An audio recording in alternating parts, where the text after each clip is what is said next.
नमस्कार दोस्तों, सृजन क्लासेस के ऑनलाइन माध्यम में आप सभी का हार्दिक अभिनंदन करता हूं। जैसा कि विदित है, अपन इसके पहले की कक्षा में अपन स्वरों के बारे में चर्चा कर चुके थे और हमने देख लिया था वर्ण विचार के अंतर्गत कि स्वर किसे कहा जाता है और स्वरों का वर्गीकरण कौन कौन से भागों में किया गया है।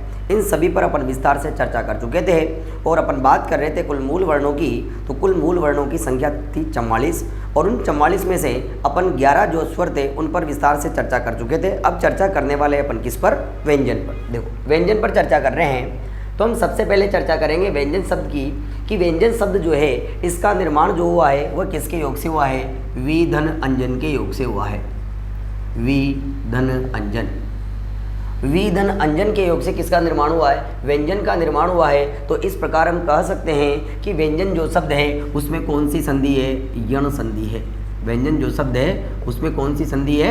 यण संधि है। क्योंकि हम कहेंगे कि यदि य, व और र के पहले यदि आधा वर्ण दिखाई दे जाता है तो फिर वहाँ पर कौन सी संधि होती है? यण संधि होती है। ये तो अपन ने व्यंजन शब्द के बारे में चर्चा की कि व्यंजन जो शब्द है उसका संधि विच्छेद क्या होता है? वी धन अंजन होता है। और व्यंजन शब्द में कौन सी संधि है? यण संधि। अब चर्चा करते हैं अपन व्यंजन की परिभाषा पर। देखो, हमने कहा कि व्यंजन किसे कहा जाता है, तो हम कहते हैं कि वे वर्ण जो मुख्य विवर से स्वतंत्र रूप से नहीं बोले जाते अपितु स्वरों की सहायता से उच्चारित होते हैं या बोले जाते हैं, उन्हें किस नाम से जाना जाता है? व्यंजन के नाम से जाना जाता है। तो अपन परिभाषा इसकी लिख भी देते हैं कि वे वर्ण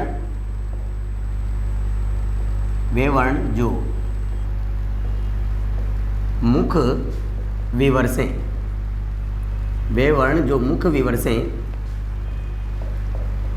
स्वतंत्र रूप से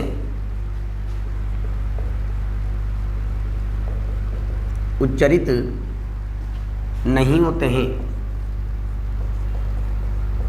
स्वतंत्र रूप से उच्चारित नहीं होते हैं अपितु स्वरों की सहायता से, अपितु स्वरों की सहायता से उच्चारित होते हैं, उन्हें व्यंजन कहते हैं। स्वरों की सहायता से उच्चारित होते हैं उन्हें व्यंजन कहते हैं। तो हमने क्या कहा कि व्यंजन किसे कहा जाता है कि वे वर्ण, अर्थात ये इसकी क्या आ गई सीधी परिभाषा, वे वर्ण जो मुख्य विवर से स्वतंत्र रूप से उच्चारित नहीं होते हैं, स्वतंत्र रूप से उच्चारित नहीं होते हैं अपितु स्वरों की सहायता से उच्चारित होते हैं, उन्हें किस नाम से जाना जाता है? व्यंजनों के नाम से जाना जाता है। और अपने विस्तार से चर्चा कर ली थी कि व्यंजनों के उच्चारण में बाधा आती है, ये बिना बाधा के उच्चारित नहीं होते हैं, इनके उच्चारण में संघर्ष करना पड़ता है।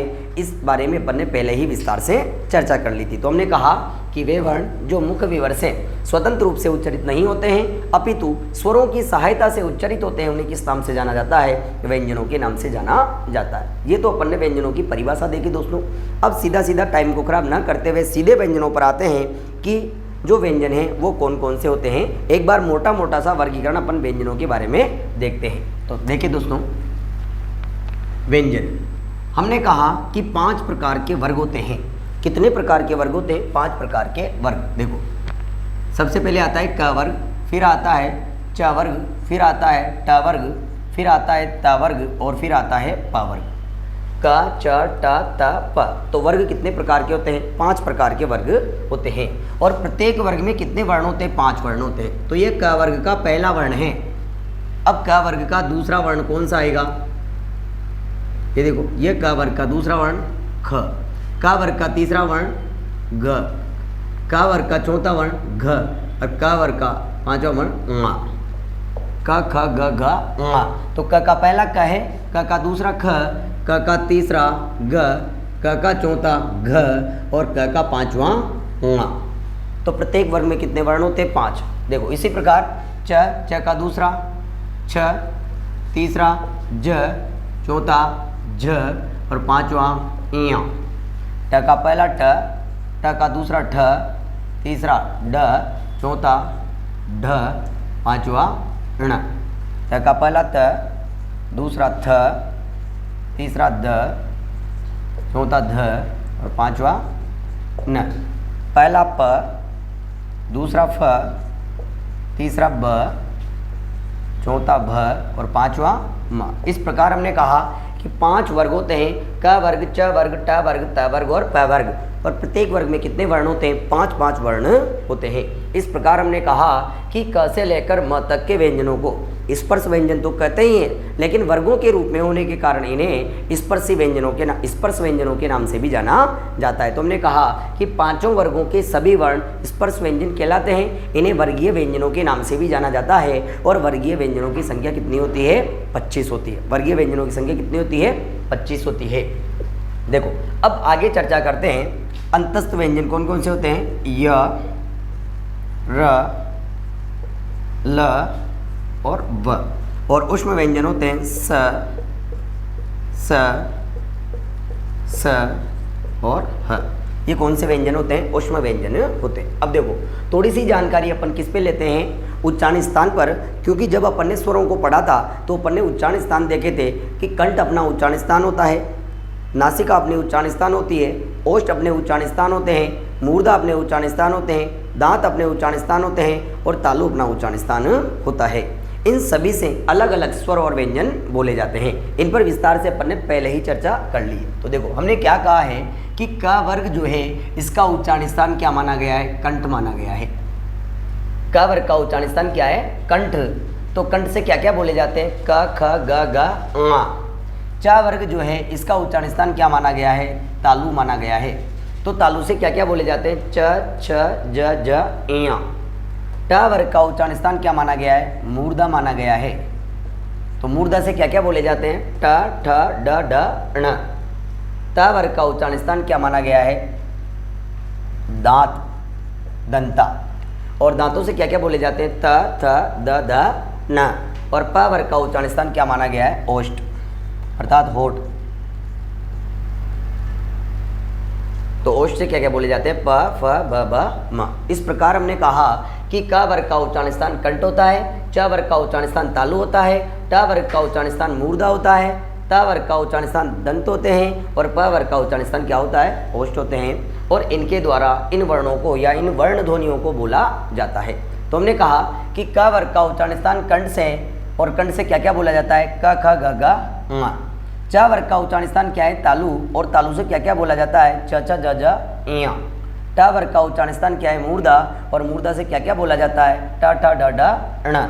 त वर्ग का उच्चारण स्थान क्या है? दंत। और दांतों से क्या क्या बोला जाता है? त, थ, द, ध, न। और प वर्ग का उच्चारण स्थान क्या है? ओष्ठ। और ओठों से क्या क्या बोला जाता है? प, फ, ब, भ, म। अब सुने, हमने कहा है कि प्रत्येक वर्ग का 5वां वर्ण नाक की सहायता से बोला जाता है। कौन कौन सा? ङ, ञ, ण, न, म। इसी कारण इन्हें नासिक के व्यंजनों के नाम से भी जाना जाता है। किस नाम से जाना जाता है भाई? नासिक के व्यंजनों के नाम से भी जाना जाता है। लेकिन अपन ने क्या देखा है कि ङ, ञ, ण, न, म अपने अपने उच्चारण स्थानों से भी तो बोला जाता है, और अपने अपने उच्चारण स्थानों से बोले जाने के कारण या उच्चरित होने के कारण इन्हें द्विस्थानीय व्यंजनों के नाम से जाना जाता है। तो इनका दूसरा नाम क्या आ गया? द्विस्थानीय व्यंजन। तो देखो ये नासिक के भी कहलाते हैं और 2 स्थानों से उच्चरित होने के कारण इन्हें द्विस्थानीय व्यंजनों के नाम से भी जाना जाता है। ये चीज़ भी अपनी क्लियर होगी। आगे चर्चा करते हैं। देखो हमने कहा कि क वर्ग का उच्चारण स्थान कंठ से होता है, इस कारण इन्हें कंठे ध्वनियाँ कहते हैं या कंठे व्यंजनों के नाम से जाना जाता है। किसे? क, ख, ग, घ, ङ को। लेकिन ये जो क, ख, ग, घ, ङ है इन्हें कंठे ध्वनियों के साथ साथ कोमल तालव्य व्यंजनों के नाम से भी जाना जाता है। किस नाम से जानते हैं? कोमल तालव्य व्यंजन। किस नाम से जाना जाता है? कोमल तालव्य व्यंजनों के नाम से भी जाना जाता है। फिर हमने कहा कि च वर्ग का उच्चारण स्थान तालु से होता है, इस कारण इन्हें तालव्य व्यंजन कहते हैं या तालव्य ध्वनियाँ कहते हैं। लेकिन इसके साथ साथ इन्हें कठोर तालव्य के नाम से भी जाना जाता है। कठोर तालव्य ध्वनियाँ भी कहा जाता है। तो 2 चीज़ें अपनी क्लियर हो चुकी है। और चर्चा करते हैं दोस्तों। देखो हमने कहा ट का उच्चारण स्थान मूर्धा, इस कारण इन्हें मूर्धन्य ध्वनियाँ या मूर्धन्य वर्ण कहते हैं या व्यंजन कहते हैं। और त वर्ग का उच्चारण स्थान दांतों से होता है, इस कारण इन्हें दंते के नाम से जाना जाता है। प वर्ग का उच्चारण स्थान होठों से होता है, इस कारण इन्हें ओष्ठ के नाम से जाना जाता है। और अपने होठ कितने हैं? 2, और 2 होठों से उच्चरित होने के कारण इन्हें द्विओष्ठ के नाम से भी जाना जाता है। किस नाम से जाना जाता है? द्विओष्ठ के नाम से भी जाना जाता है। यहाँ तक भी अपन ने देख लिया। अब सुने, हमने कहा कि य, र, ल, व इन्हें कहा जाता है अंतस्थ। किस नाम से जानते हैं? अंतस्थ के नाम से जाना जाता है। अंतस्थ, अंतस्थ। देखो, और सह इन्हें उष्म के नाम से भी जाना जाता है। अब सुने, अंतस्थ आंतरिक रूप से जो स्थित है। देखो, चर्चा करें तो हम यूँ कह सकते हैं कि स्वर और व्यंजनों के मध्य की स्थिति को किस नाम से जानते हैं? तो कहेंगे अंतस्थ के नाम से भी जाना जाता है। तो देखो, अंतस्थ व्यंजन कौन कौन से होते हैं? य, र, ल, व। आगे चर्चा करें उष्म। उष्म का मतलब होता है गर्मी। देखो, और उष्म व्यंजन कौन कौन से होते हैं? स, ह। उष्म व्यंजन किसे कहा जाता है? सुने, हम यूँ कह रहे हैं कि वे व्यंजन जिनके उच्चारण में उच्चारण अवयव इतने निकट आ जाते हैं कि वायु घर्षण के साथ बाहर निकलती है, उन्हें उष्म व्यंजनों के नाम से जाना जाता है, या उष्म व्यंजनों को ही संघर्षी व्यंजनों के नाम से भी जाना जाता है। इन्हें और किस नाम से जानते हैं? संघर्षी व्यंजनों के नाम से भी जाना जाता है। तो देखो, दो चीज़ें हो गई है कि उष्म व्यंजन कौन कौन से होते हैं? स, ह, और संघर्ष होने के कारण इन्हें संघर्षी व्यंजन भी कहते हैं। फिर हमने कहा अंतस्थ व्यंजन कौन कौन से होते हैं? य, र, ल, व। इस प्रकार हमने क्या कहा है कि जिनके उच्चारण में संघर्ष करना पड़ता है उन्हें उष्म व्यंजन या संघर्षी व्यंजनों के नाम से भी जाना जाता है। कौन कौन से होते हैं? स, ह। लेकिन दोस्तों सुने, और भी व्यंजन ऐसे हैं जिनके उच्चारण में भी संघर्ष करना पड़ता है, लेकिन वो स्पर्श भी होते हैं। तो हमने कहा च, छ, ज। ये स्पर्श व्यंजन होने के साथ साथ ऐसे व्यंजन हैं जिनके उच्चारण में संघर्ष होता है। इस कारण ये दो गुण रख रहे हैं, एक तो स्पर्श के भी और एक संघर्षी के भी। तो हमने कहा च, छ, ज, झ। इन्हें स्पर्श संघर्षी व्यंजनों के नाम से भी जाना जाता है। इन्हें स्पर्श संघर्षी व्यंजनों के नाम से भी जाना जाता है। और इस आधार पर यदि चर्चा कर लें, केवल और केवल इस आधार पर, तो हमने कहा इस पर संघर्षी व्यंजनों की संख्या कितनी आ गई अपने पास? 4। कौन कौन से? च, छ, ज और झ। वो अलग बात है जब अपन विदेशी ध्वनियों पर चर्चा करेंगे। विदेशी ध्वनियाँ जिन्हें अपन आगत ध्वनियों के नाम से जानते हैं, तो उनकी अलग कंडीशन बैठती है। यहाँ तो फिलहाल अपन चर्चा कर रहे हैं इसके आधार पर। तो हम कहेंगे इस पर संघर्षी व्यंजन कौन कौन से होते हैं? 4, च, छ, ज, झ। और इनकी संख्या कितनी मानी गई है? 4 मानी गई है। अब देखो, हमने कहा कि क वर्ग, च वर्ग, ट वर्ग, त वर्ग और प वर्ग, और प्रत्येक में 5-5 वर्ण होते हैं। तो ये जो वर्ण हैं ये तो वर्ग के आधार पर है। इसी कारण अपन ने इन्हें तो क्या कह दिया? वर्गीय व्यंजन कह दिया। और ये भी कह दिया कि वर्गीय व्यंजन जो हैं ये वर्गीय व्यंजन, और इन्हें स्पर्शी के नाम से भी जानते हैं, स्पर्श के नाम से भी। तो इनकी जो संख्या है वो कितनी हो चुकी है? 25 हो चुकी है। इनकी संख्या कितनी हो चुकी है? 25 हो चुकी है। तो वर्गीय व्यंजनों की संख्या कितनी है? 25 है। लेकिन क्या य, र, ल, व, स, ह इनका भी कोई वर्ग होता है क्या? नहीं होता। और इनका वर्ग नहीं होने के कारण इन दोनों को अपन किस नाम से जानेंगे? अवर्गीय व्यंजनों के नाम से जाना जाता है। अवर्गीय व्यंजन किस नाम से जाना जाता है? अवर्गीय व्यंजनों के नाम से। और अवर्गीय व्यंजनों की संख्या कितनी मानी गई है? 8 मानी गई है, जिनमें 4 तो क्या आते हैं? अंतस्थ आते हैं, और 4 क्या आते हैं? उष्म आते हैं। बात समझ में आई? तो फिलहाल हमने क्या देखा कि 5 प्रकार के वर्ग होते हैं, क, च, ट, त, प। प्रत्येक वर्ग में 5-5 वर्ण होते हैं। प्रत्येक वर्ग का 5वां वर्ण नाक की सहायता से बोला जाता है, अपने उच्चारण स्थान से बोला जाता है। इसका नासिक के और द्विस्थानीय के नाम से जाना जाता है। य, र, ल, व, स, ह इन्हें अवर्गीय व्यंजन कहते हैं। इनकी संख्या 8 है। य, र, ल, व को अंतस्थ के नाम से जाना जाता है। स, ह को उष्म या संघर्षी के नाम से जाना जाता है। च, छ, ज, झ इन्हें स्पर्श संघर्षी के नाम से जाना जाता है। और 5 वर्गों के सभी वर्ण वर्गीय व्यंजनों के नाम से जाने जाते हैं, और जिनकी संख्या कितनी निर्धारित की गई है? 25 निर्धारित की गई है। तो दोस्तों, ये हमने क्या देखा? ये जो व्यंजन हैं इनका मोटा मोटा सा अपन ने क्या किया है? वर्गीकरण किया है। अब आराम से इनका वर्गीकरण देखते हैं। तो इनको सबको अलग अलग भागों में बांटा गया है। तो एक बार आप इन्हें देख लें। अब जो अपना नया टाइटल आ रहा है वह है व्यंजनों का वर्गीकरण। देखो, तो चलते हैं आगे। व्यंजनों का वर्गीकरण, ये तो अपन ने क्या किया? इनका मोटा मोटा सा वर्गीकरण किया है। और जो 25 स्पर्श व्यंजन है जिन्हें वर्गीय व्यंजन कहते हैं उनको बांटा, और 4 अंतस्थ थे और 4 उष्म थे। इस प्रकार 25 + 8 बराबर कितने हो गए? 33। और इस प्रकार हमने कहा कि जो अपन ने देखे थे व्यंजन वो कितने थे? 33। तो 11 + 33 बराबर कितने हो जाते हैं? 44। और इसी आधार पर हमने कहा था कि कुल मूल वर्णों की संख्या कितनी निर्धारित की गई है? 44। अब अपना टाइटल है व्यंजनों का वर्गीकरण। ये देखो व्यंजनों का वर्गीकरण, सुनिए। और यदि बात की जाए व्यंजनों के वर्गीकरण की तो हम कहेंगे कि व्यंजनों का वर्गीकरण मूलतः 2 भागों में किया गया है। सबसे पहला जो आता है वह ये है, नंबर 1 उच्चारण स्थान के आधार पर। उच्चारण स्थान के आधार पर। और दूसरा जो आता है वह है उच्चारण प्रयत्न के आधार पर। उच्चारण प्रयत्न के आधार पर। तो देखो 2 भागों में बांटा गया है मूल रूप से, उच्चारण स्थान के आधार पर, दूसरा आता है उच्चारण प्रयत्न के आधार पर। उच्चारण स्थान जितने भी है इन सब में अपन सूत्रों के आधार पर स्वर और व्यंजनों को पढ़ना प्रारंभ करेंगे। इधर आता है उच्चारण प्रयत्न के आधार पर। प्रयत्न का मतलब होता है प्रयास, और प्रयास 2 प्रकार का होता है। एक होता है देखो आभ्यंतर प्रयत्न और एक होता है बाह्य प्रयत्न। तो उच्चारण प्रयत्न के आधार पर भी 2 भागों में बांटा गया है। एक है आभ्यंतर प्रयत्न, आभ्यंतर प्रयत्न के आधार पर, और दूसरा है बाह्य प्रयत्न के आधार पर। बाह्य प्रयत्न के आधार पर, देखो प्रयत्न के आधार पर।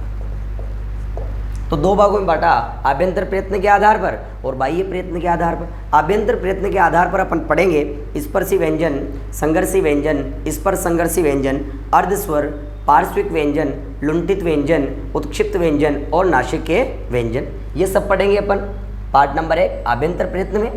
जबकि बाह्य प्रयत्न के बारे में चर्चा करें दोस्तों तो अपन यहाँ पर चर्चा करेंगे कि बाह्य प्रयत्न को भी 2 भागों में बांटा गया है। देखो एक है प्राणवायु के आधार पर, प्राणवायु के आधार पर, और एक आता है स्वर तंत्रियों में कंपन के आधार पर। स्वर तंत्रियों में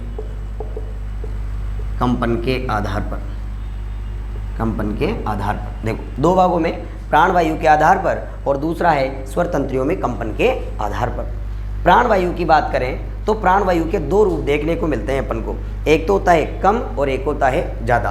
जब अपन ज़्यादा आवाज़ में बोलते हैं तो वह महाप्राणवायु हो जाती है, और जब कम आवाज़ में बोलते हैं तो कम प्राणवायु हो जाती है। इसी आधार को यदि माने तो हम कहेंगे कि प्राणवायु के आधार पर भी 2 भागों में बांटा गया है। देखो प्राणवायु के आधार पर भी 2 भागों में, एक आता है अल्प प्राण और एक आता है दोस्तों महाप्राण।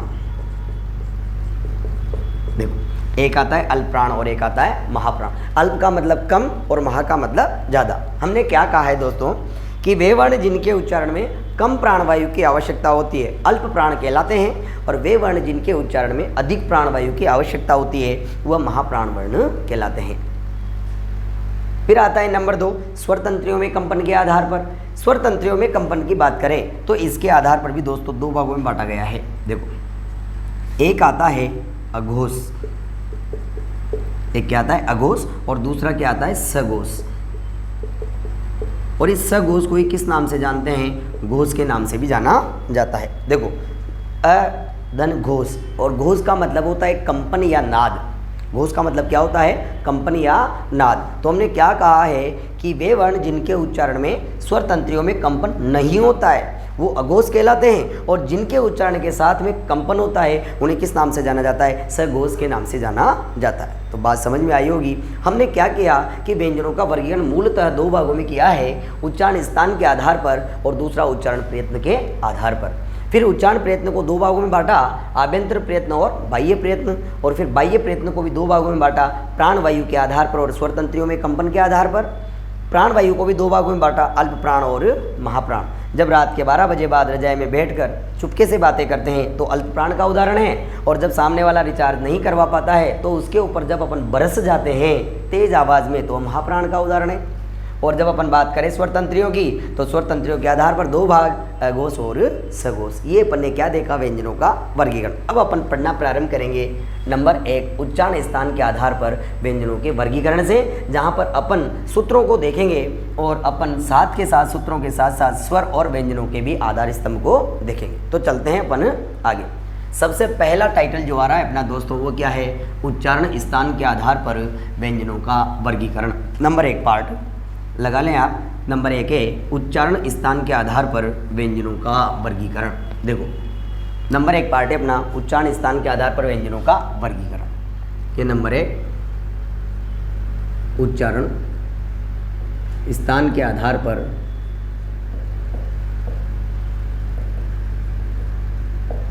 व्यंजनों का वर्गीकरण। उच्चारण स्थान के आधार पर व्यंजनों का वर्गीकरण। देखो, और इसमें अपन स्वरों के साथ साथ व्यंजनों का भी पढ़ेंगे, दोनों का एक साथ पढ़ लेंगे। तो अपन यहाँ पर सूत्रों पे चर्चा करेंगे दोस्तों। सुने, देखो सबसे पहले तो बात कर रहे हैं अपन क्रमांक की, कि अपना क्रमांक और पहला सूत्र यहाँ पर अपन चर्चा करें तो अपना पहला सूत्र आता है अकुह विसर्जनीयानाम, अकुह विसर्जनीयानाम कंठ, अकुह विसर्जनीयाम कंठ। तो ये अपना क्या हो गया, सूत्र। ये अपना क्या हो गया, सूत्र। और कंठ अपना क्या हो गया, उच्चारण स्थान। कंठ अपना क्या हो गया, उच्चारण स्थान हो गया। अब देखो कंठ से क्या क्या बोले जाते हैं, तो हमने कहा अ से क्या बन जाएगा, अ से क्या बन जाएगा, अ और आ। कहाँ से बोला जाता है दोस्तों, कंठ से बोला जाता है। फिर क्या आता है कु, कु का मतलब क्या होता है, पूरा का पूरा क वर्ग। ये देखो क वर्ग, और क वर्ग के पूरे वर्ण क, ख, ग, घ, ङ। ये सब कहाँ से बोले जाते हैं दोस्तों, कंठ से बोले जाते हैं। फिर इसके बाद में क्या आता है ह, और फिर इसके बाद में क्या आता है विसर्ग। ये देखो ह, और इसके बाद में क्या आया, विसर्ग आया। ह पर अपन बाद में चर्चा करेंगे, क्योंकि ह के मैं स्टार भी लगा देता हूँ, क्योंकि ह की कंडीशन कुछ यूँ बैठती है कि ह का जो उच्चारण स्थान है वह स्वर यंत्र या काकल को माना जाता है। लेकिन यदि मान लो वो विकल्प में नहीं होगा तब अपन किसे मान लेंगे, कंठ को भी मान लेंगे। तो ये अपने क्या हुए, उच्चरित वर्ण, उच्चरित वर्ण या उच्चरित ध्वनियाँ। और इन ध्वनियों को किस नाम से जाना जाता है, तो हमने क्या कहा, ध्वनियों का नाम, ध्वनियों का नाम। तो ध्वनियों का नाम क्या हो गया, कंठ से बोली जाने वाली ध्वनियाँ कौन सी ध्वनियाँ कहलाएगी, कंठे ध्वनियाँ कहलाती है। कौन सी ध्वनियाँ कहलाती है, कंठे ध्वनियाँ कहलाती है। तो देखो अपन ने क्या देखा, सबसे पहले क्रमांक 1 आया, फिर उसके बाद अपन ने सूत्र देखा, उच्चारण स्थान क्या है, कंठ। इस उच्चारण स्थान कंठ से जो वर्ण बोले जाते हैं वे कौन कौन से हैं, अ आ, पूरा का पूरा क वर्ग, क ख ग घ ङ। इसके बाद में ह और विसर्ग, और इन्हें किन नाम से जाना जाता है, कंठे ध्वनियों के नाम से या कंठे वर्णों के नाम से जाना जाता है। ये अपना पहला सूत्र। दूसरा सूत्र आता है दोस्तों अपना एचू, ऐसा नाम तालु। एचू ऐसा नाम तालु। देखो तालु को भी क्या माना गया है, उच्चारण स्थान माना गया है। और तालु से कौन कौन से वर्ण बोले जाते हैं, ई से बन जाएगा ई और ई। ये देखो प्लस इसके बाद में क्या आ रहा है, चू। चू का मतलब क्या हो जाएगा, च वर्ग। चू का मतलब क्या हो जाएगा, च वर्ग हो जाएगा। और च वर्ग के पूरे वर्ण च, छ, ज, झ, इया। ये देखो ये कोष्टक मैंने केवल आपके लिए ही छोड़ा है ताकि आप भरेंगे। तो हमने कहा च, छ, ज, झ, इया कहाँ से बोले जाते हैं, तालु से बोले जाते हैं। इसके बाद य और स, ये य और क्या आ गया अपने पास, स। ये सब कहाँ से बोले जाते हैं दोस्तों, तालु से बोले जाते हैं। तो फिर बात आती है कि तालु से जो बोले जाते हैं ई, च, छ, ज, झ, इया, य और स, इन्हें किस ध्वनियों के नाम से जाना जाता है, तो हमने कहा इन्हें तालव्य ध्वनियों के नाम से जाना जाता है। किन ध्वनियों के नाम से जाना जाता है, तालव्य ध्वनियों के नाम से जाना जाता है। ये भी क्लियर है। इसके बाद आता है नंबर 3 सूत्र। देखो ऋतु रसाणाम मूर्धा, ऋतु रसाणाम मूर्धा। मूर्धा को भी उच्चारण स्थान माना गया है। मूर्धा से क्या क्या बोला जाता है, हमने क्या कहा, री प्लस इसके बाद में क्या आता है, टू। टू का मतलब क्या हो गया, ट वर्ग, और ट वर्ग के पूरे वर्ण ट ठ ड ढ ण कहाँ से बोले जाते हैं दोस्तों, मूर्धा से बोले जाते हैं। इसके बाद में क्या आता है, र और स, ये देखो र और स, ये सब कहाँ से बोले जाते हैं, मूर्धा से बोले जाते हैं। अब हमने कहा कि मूर्धा से जो बोले जाते हैं उन्हें किस नाम से जाना जाता है, तो हमने कहा इन्हें मूर्धन्य ध्वनियों के नाम से जाना जाता है। किन ध्वनियों के नाम से जाना जाता है, मूर्धन्य ध्वनियों के नाम से जाना जाता है। हो गया। इसके बाद आगे चलते हैं, अगला सूत्र आता है अपना ऋतु लसा नाम दंता। ऋतु लसा नाम दंता, दांतों को भी क्या माना गया, अपना उच्चारण स्थान माना गया। दांतों से क्या क्या बोले जाते हैं, लरी। देखो लरी को संस्कृत में क्या माना जाता है, स्वर माना जाता है, हिंदी में नहीं माना जाता। लेकिन जब अपन यन संधि पढ़ेंगे तो वहाँ पर अपन लरी वाला उदाहरण देखेंगे, इस वजह से यहाँ पर भी अपन देख रहे हैं। तो देखो लरी से बन जाएगा लरी।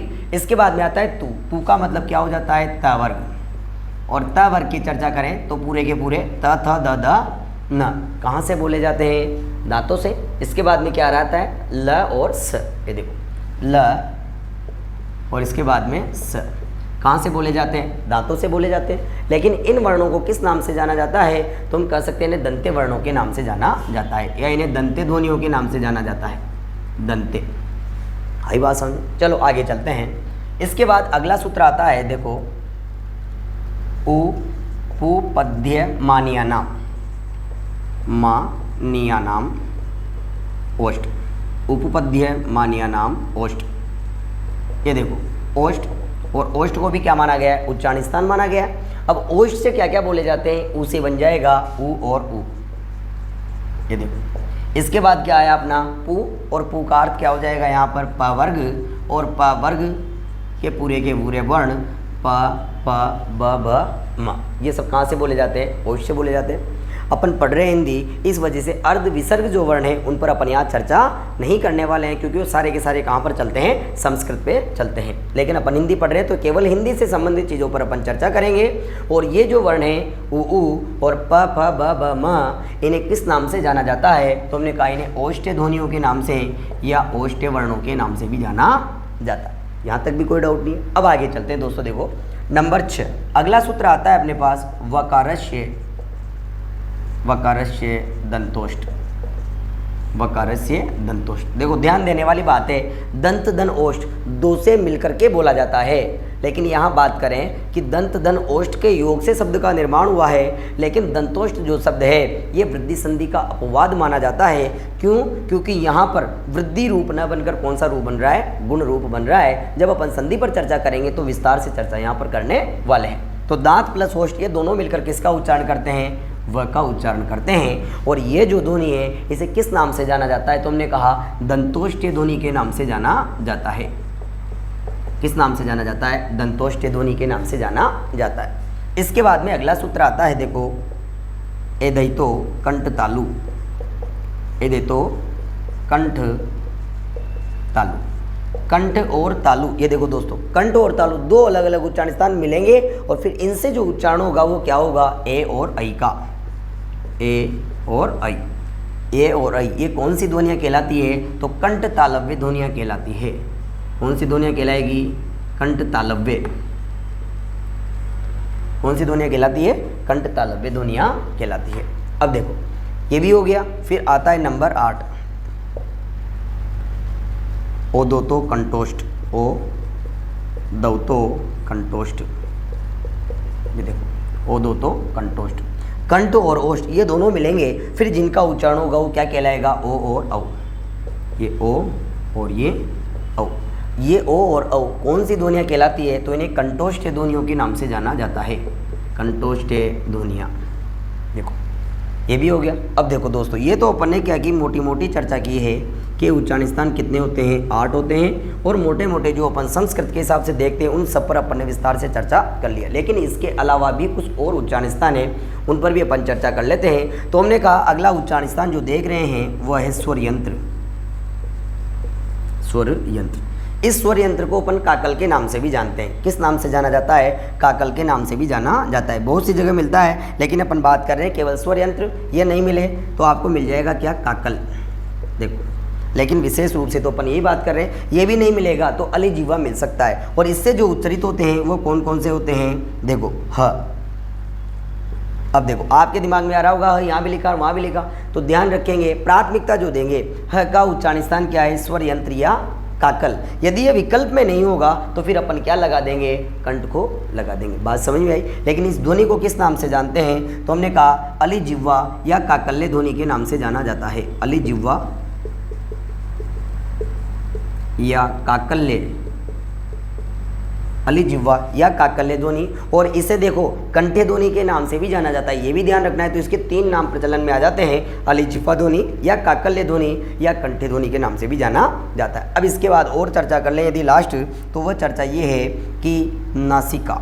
नासिका भी अपना क्या माना गया है? उच्चारण स्थान माना गया है। नासिका से कौन कौन से वर्ण बोले जाते हैं? तो हमने कहा ङ, ञ, ण, म और अम। व, य, ण, न, म कहाँ से बोले जाते हैं? नासिका से। तो नासिका भी अपनी क्या हो गई? उच्चारण स्थान हो गया। और इन ध्वनियों को किस नाम से जानते हैं? तो हमने कहा इन्हें नासिक के ध्वनियों के नाम से जाना जाता है। किस नाम से जाना जाता है? नासिक के ध्वनियों के नाम से जाना जाता है। तो इस प्रकार अपने कुल मुख्य तो देखो 8 देखे। उसके बाद अपन ने स्वर यंत्र, जिसे काकल भी कह सकते हैं, ह, अलिजिह्वा, काकल्य या कंठे ध्वनि के नाम से जानते हैं। फिर हमने देखा नासिका। नासिका से बोला जाता है ङ, य, ण, न, म, इन्हें नासिक की ध्वनि कहते हैं। और एक चीज़ पर और चर्चा कर लें तो हम कह सकते हैं कि वर्ष से ध्वनियाँ कौन कौन सी होती है? न, ल, र, स, ज। लेकिन इनमें भी मुख्य बात करें तो 3 होती है, न, स, ल। तो वर्ष से व्यंजन किसे कहा जाता है? कि वे व्यंजन जिनके उच्चारण में जिह्वा नोक मसूड़ों को स्पर्श करती है उन्हें वर्ष से व्यंजनों के नाम से जाना जाता है। और वर्ष से ध्वनियाँ यदि पूछ ली जाए तो कौन कौन सी होती है? न, ल, र, स, ज। और इनमें भी यदि मुख्य की बात की जाए तो 3 मुख्य होती है। कौन कौन सी? न, स और ल। इस प्रकार अपन ने क्या देखा दोस्तों? उच्चारण स्थान देखे, उच्चारण सूत्र देखे, उच्चरित वर्ण या ध्वनियाँ देखी, और इन उच्चरित ध्वनियों का नाम क्या क्या होता है उन सभी पर भी अपन ने विस्तार से चर्चा की है। एक बार इन्हें आप आराम से देख सकते हैं। और इसके बाद जस्ट अपन अगला टाइटल स्टार्ट करने वाले हैं, जो आता है अपना पार्ट नंबर 2, उच्चारण प्रयत्न के आधार पर व्यंजनों का वर्गीकरण। चलो दोस्तों चलते हैं आगे। अपन ने पार्ट नंबर 1 पढ़ा है, अब आता है अपना पार्ट नंबर 2। देखो, नंबर 2, उच्चारण प्रयत्न के आधार पर, उच्चारण प्रयत्न के आधार पर व्यंजनों का वर्गीकरण। व्यंजनों का वर्गीकरण, उच्चारण प्रयत्न के आधार पर व्यंजनों का वर्गीकरण। और उच्चारण प्रयत्न के आधार पर व्यंजनों को 2 भागों में बांटा गया है दोस्तों। एक क्या आता है? आभ्यंतर प्रयत्न, और दूसरा क्या आता है अपना? बाह्य प्रयत्न। देखो, आभ्यंतर प्रयत्न और दूसरा क्या जाता है अपना? बाह्य प्रयत्न। तो सबसे पहले अपन चर्चा किस पे करने वाले हैं? आभ्यंतर प्रयत्न की। तो अपना जो नंबर 1 टाइटल है वो क्या है? आभ्यंतर प्रयत्न के आधार पर व्यंजनों का वर्गीकरण। तो सबसे पहले वापस नंबर 1 पर चर्चा करेंगे कि आभ्यंतर प्रयत्न के आधार पर व्यंजनों का वर्गीकरण, अर्थात आभ्यंतर प्रयत्न के आधार पर व्यंजनों को कितने भागों में बांटा गया है उन सब पर विस्तार से चर्चा करते हैं। तो नंबर 1 टाइटल है अपना आभ्यंतर प्रयत्न के आधार पर व्यंजनों का वर्गीकरण। ये देखो, आभ्यंतर प्रयत्न के आधार पर व्यंजनों का वर्गीकरण। देखो, सबसे पहले पढ़ रहे हैं अपन किसको? स्पर्शी व्यंजन। स्पर्शी व्यंजन, देखो सुने दोस्तों, स्पर्शी व्यंजन किसे कहा जाता है उस पर चर्चा करते हैं। तो हमने कहा कि वे व्यंजन जिनके उच्चारण में उच्चारण अवयव एक दूसरे को स्पर्श करते हैं, या यूँ कहें कि वे व्यंजन जिनके उच्चारण में एक उच्चारण अवयव दूसरे उच्चारण अवयव को स्पर्श करता है तथा छूता है, उन्हें स्पर्शी व्यंजनों के नाम से जाना जाता है। या यूँ कहें कि अंदर से जो वायु बाहर आती है तो अवयवों को स्पर्श करती है उन्हें भी स्पर्श व्यंजनों के नाम से जाना जाता है। तो सीधा सीधी बात करेंगे कि वे व्यंजन जिनके उच्चारण में एक उच्चारण अवयव दूसरे उच्चारण अवयव को स्पर्श करता है अर्थात छूता है उन्हें स्पर्शी व्यंजनों के नाम से जाना जाता है। और हमने कहा यदि कहा जाए तो विशुद्ध स्पर्शी व्यंजनों की संख्या कितनी मानी गई है दोस्तों? 16 मानी गई है। विशुद्ध स्पर्शी व्यंजनों की संख्या कितनी मानी गई है? 16 मानी गई है। कौन कौन से होते हैं उन पर भी चर्चा कर लेते हैं। सबसे पहले इनकी परिभाषा पर यदि बात करें तो हम कहेंगे कि वे व्यंजन जिनके उच्चारण में वे व्यंजन जिनके उच्चारण में एक उच्चारण अवयव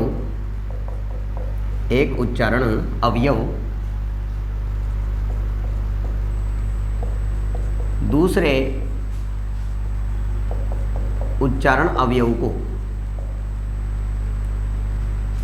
उच्चारण अवयव को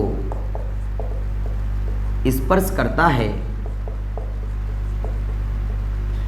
उन्हें स्पर्शी व्यंजन कहते हैं। उन्हें स्पर्शी व्यंजन कहते हैं। उन्हें कौन से व्यंजन कहते हैं? स्पर्शी व्यंजन कहते हैं। हमने कहा विशुद्ध स्पर्शी व्यंजनों की संख्या कितनी है? 16। विशुद्ध स्पर्शी व्यंजनों की संख्या कितनी मानी गई है दोस्तों? 16 मानी गई है। माध्यमिक शिक्षा बोर्ड की पुस्तक में भी यही छपा हुआ है। कौन कौन से होते हैं उन पर चर्चा कर लेते हैं विस्तार से। देखो हमने पहले ही कह दिया था कि 5 प्रकार के वर्ग होते हैं, क वर्ग, च वर्ग, ट वर्ग, त वर्ग और प वर्ग।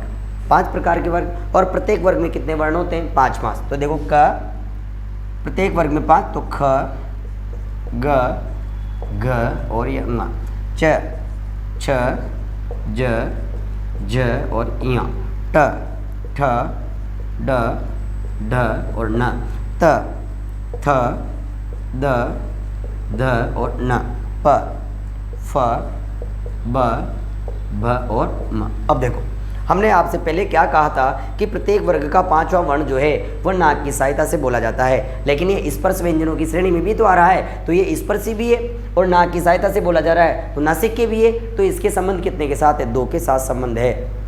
फिर हमने कहा च वर्ग के चारों वर्ण च, छ, ज, झ इन्हें स्पर्श संघर्षी कहते हैं, मतलब ये स्पर्शी भी है और ये संघर्षी भी है, तो इनके भी कितने के साथ संबंध है? 2 के साथ संबंध है। लेकिन यदि इन 4 और इन 5 व्यंजनों को हटा दिया जाए तो इसके अलावा जितने भी बचते हैं वो सारे के सारे केवल अपने ही उच्चारण स्थान से बोले जाते हैं। इसी कारण विशुद्ध स्पर्शी व्यंजनों की संख्या कितनी मानी गई है? 16। और विशुद्ध स्पर्शी व्यंजनों की जो संख्या है 16, उनमें कौन कौन नहीं आते हैं? प्रत्येक वर्ग का 5वां वर्ण ङ, या, ण, न, म ये नहीं आते हैं, और च वर्ग के चारों वर्ण च, छ, ज, झ ये नहीं आते हैं। यदि इन 5 को और इन 4 को हटा दिया जाए तो देखो विशुद्ध स्पर्शी व्यंजनों की संख्या कितनी आ गई? 16। इसमें क वर्ग के 4 वर्ण आते हैं, क, ख, ग, घ, ट वर्ग के 4 वर्ण आते हैं, ट, ठ, ड, ढ और त वर्ग के 4 वर्ण आते हैं, त, थ, द, द और प वर्ग के 4 वर्ण आते हैं, प, फ, ब, ब। इस प्रकार हमने कहा है कि विशुद्ध स्पर्शी व्यंजनों की संख्या कितनी हो गई? 16। तो बात समझ में आई, स्पर्शी व्यंजनों की संख्या कितनी है? 16। ये अपन ने क्या पढ़ा? पार्ट नंबर 1 स्पर्शी व्यंजन। चलते हैं आगे। इसके बाद आता है नंबर 2 संघर्षी व्यंजन। देखो नंबर 2 क्या है अपने पास? संघर्षी व्यंजन। ये देखो नंबर 2 संघर्षी व्यंजन। संघर्षी व्यंजन। और आपको अच्छी तरह से यदि पता हो तो इन संघर्षी व्यंजनों को ही किस नाम से जानते हैं? ऊष्म व्यंजनों के नाम से भी जाना जाता है। किस नाम से जाना जाता है? ऊष्म व्यंजनों के नाम से। होते कौन कौन से हैं? तो हमने कहा स,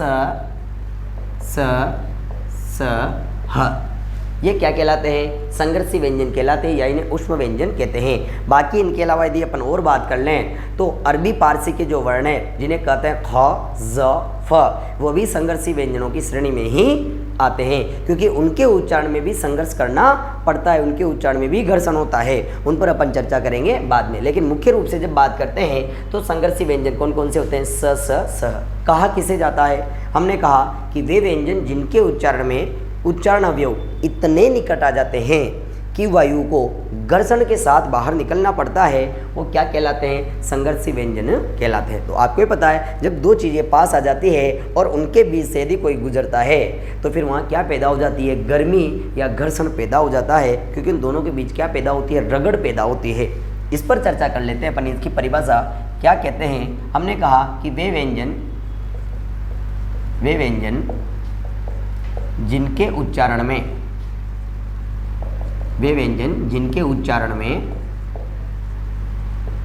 उच्चारण अवयव, वे व्यंजन जिनके उच्चारण में उच्चारण अवयव इतने निकट आ जाते हैं, इतने निकट आ जाते हैं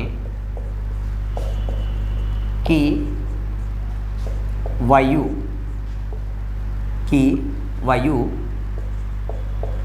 घर्षण के साथ बाहर निकलती है, वायु घर्षण के साथ बाहर निकलती है, उन्हें संघर्षी व्यंजन कहते हैं, उन्हें संघर्षी व्यंजन कहते हैं। कौन कौन से होते हैं, स स स ह, हो गया। इसके बाद अगला जो आता है अपना वो क्या है, स्पर्श संघर्षी व्यंजन। स्पर्श संघर्षी व्यंजन कौन कौन से होते हैं, च छ ज झ, च छ ज झ। याद रखेंगे, चार चोर बड़े चालाक थे, चार चोर, चार से तो चार, च छ ज झ, और चोर से च छ ज झ, तो चार चोर, च छ ज झ, ये क्या कहलाते हैं, स्पर्श संघर्षी व्यंजन कहलाते हैं। स्पर्श संघर्षी किसे कहते हैं, अर्थात ऐसे व्यंजन जो स्पर्शी भी होते हैं और संघर्षी भी होते हैं उन्हें स्पर्श संघर्षी व्यंजन कहते हैं। तो हम कह सकते हैं कि वे व्यंजन जो स्पर्श व संघर्षी दोनों होते हैं उन्हें स्पर्श संघर्षी व्यंजन कहते हैं, उन्हें स्पर्श संघर्षी व्यंजन कहते हैं, उन्हें स्पर्श संघर्षी व्यंजन कहते हैं। तो स्पर्श संघर्षी व्यंजन कौन कौन से, च छ ज झ, तो ये भी हो गए। आगे चलते हैं नंबर 4 पर। देखो इसके बाद आता है नंबर 4 अपना अर्धस्वर। अर्धस्वर कि अर्धस्वर किसे कहा जाता है, तो हम कहेंगे अर्धस्वर किसे कहते हैं, य और व को कहते हैं। तो नंबर 4 अपना आ गया क्या, अर्धस्वर। और इन अर्धस्वरों को संघर्षहीन व्यंजनों के नाम से भी जाना जाता है। किस नाम से जानते हैं, संघर्षहीन व्यंजनों के नाम से भी जाना जाता है। और होते कौन कौन से हैं, य और व। देखो अर्धस्वर कहलाते हैं, इन्हें संघर्षहीन व्यंजन कहते हैं, इन्हें सप्रवाह के नाम से भी जानते हैं। अर्धस्वर क्यों कहा जाता है, तो हमने कहा कि ये आधे स्वर है, तो आधे क्या है, हकीकत में व्यंजन है। तो फिर आधे स्वर क्यों कहा गया, हमने इसी वजह से कहा है कि इनका उच्चारण जो है वह स्वरों के समान होता है। क्यों, क्योंकि जब स्वर का उच्चारण किया जाता है तो किसी भी प्रकार की कोई बाधा नहीं आती है। स्वर बिना किसी बाधा के, बिना किसी संघर्ष के उच्चारित होते हैं। और ये दो व्यंजन ऐसे हैं जो ये भी बिना किसी बाधा या बिना किसी संघर्ष के उच्चारित होते हैं। इसी कारण उच्चारण क्षमता स्वरों के समान रखने के कारण इन्हें अर्धस्वर के नाम से जाना जाता है। और इनके उच्चारण में किसी भी प्रकार का कोई संघर्ष नहीं होता, इसी कारण इन्हें संघर्षहीन व्यंजनों के नाम से जाना जाता है। क्यों, क्योंकि दोस्तों हम पहले ही कह चुके हैं कि जितने भी स्वर हैं उनके उच्चारण में किसी प्रकार की कोई बाधा नहीं आती, उनके उच्चारण में किसी प्रकार का कोई संघर्ष नहीं होता है। इसी कारण सारे के सारे स्वर जो है वह संघर्षहीन होते हैं। और सारे के सारे व्यंजन सिवाय इन दो को छोड़ करके सारे के सारे व्यंजन क्या होते हैं, संघर्ष युक्त होते हैं। ये दो ही व्यंजन ऐसे हैं जिनके उच्चारण में संघर्ष नहीं करना पड़ता, इसी कारण इन्हें संघर्षहीन व्यंजन या अर्धस्वरों के नाम से जाना जाता है। ये भी बिल्कुल मामला क्या है, क्लियर है। इसके बाद में चलते हैं नंबर 5। देखो पार्श्विक व्यंजन। पार्श्विक व्यंजन, अब सुने दोस्तों, ये जो पार्श्विक व्यंजन है ये कहा जाता है ल को, लेकिन इसी पार्श्विक व्यंजन को किस नाम से जाना जाता है, बगलीय के नाम से भी जाना जाता है। बगलीय कह सकते हैं या बगलीय भी कह सकते हैं, बात एक ही है केवल, है ना। बगलीय व्यंजन, और होता कौन सा है, ल। ये देखो बगलीय व्यंजन।